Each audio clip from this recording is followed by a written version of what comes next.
लेकिन Bhojpuri film industry वालों थोड़ा सा शर्म करो कि लड़कियां इस्तेमाल करने की चीज नहीं होती हैं, सपोर्ट करने की चीज होती है। कभी कोई किसी से एक्टर से दुश्मनी निकालने के लिए एक 6 महीने के लिए लड़की को गर्लफ्रेंड बना लेंगे, लेके साथ चारों जगह घूमेंगे, 6 महीने में मन भर गया, छोड़ दो लड़की को। क्या तकलीफ होती है कि आकांक्षा दुबे जैसी लड़की अपने आप को सुसाइड कर लेती है, और ऐसी न जाने कितनी लड़कियां मेंटल डिप्रेशन में जी रही हैं भोजपुरी फिल्म इंडस्ट्री में। मुझे भी इस इंडस्ट्री वालों ने बहुत परेशान किया। हम जब मंच पे आते हैं तो बोलते हैं कि मैं फलाना, मैं ढिमकाना। हम इंडस्ट्री वाले एक दूसरे से बहुत प्यार करते हैं, एक दूसरे के साथ बहुत घुल मिल के रहते हैं, घंटा रहते हैं हम लोग। डायरेक्टर प्रोड्यूसर बुला करके बोलते थे कि ये रोल आप कर रहे हैं, जी ये रोल फलाना कर रहे हैं, और पता चलता था कि फलाना ने मेरे को इस फिल्म से निकलवा दिया। सारे लोग तकलीफ देते हैं, लेकिन उसकी वजह से खुद को खत्म कर लेना उसका हल नहीं है।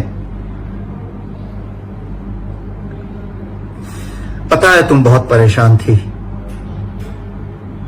लेकिन इतना परेशान हो जाना कि खुद को खत्म कर लेना, ये अच्छा नहीं है बेटा।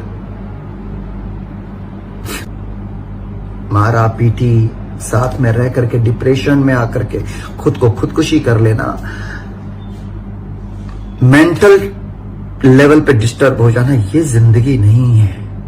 जो यहां लिखा हुआ है ना, वो तुमसे कोई भी माई का लाल छीन नहीं सकता है, और जो यहां नहीं लिखा है ना, वो फलाना स्टार, ढिमकाना स्टार, टॉप स्टार कोई दे नहीं सकता है।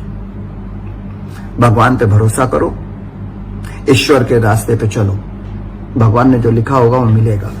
कुछ भी गलत कदम उठाने से पहले अपने परिवार के बारे में सोचो। आज आकांक्षा दुबे तो चली गई, उसकी माँ, वो घर का बेटा थी, घर संभालती थी अपना, कौन संभालेगा अब उसका घर?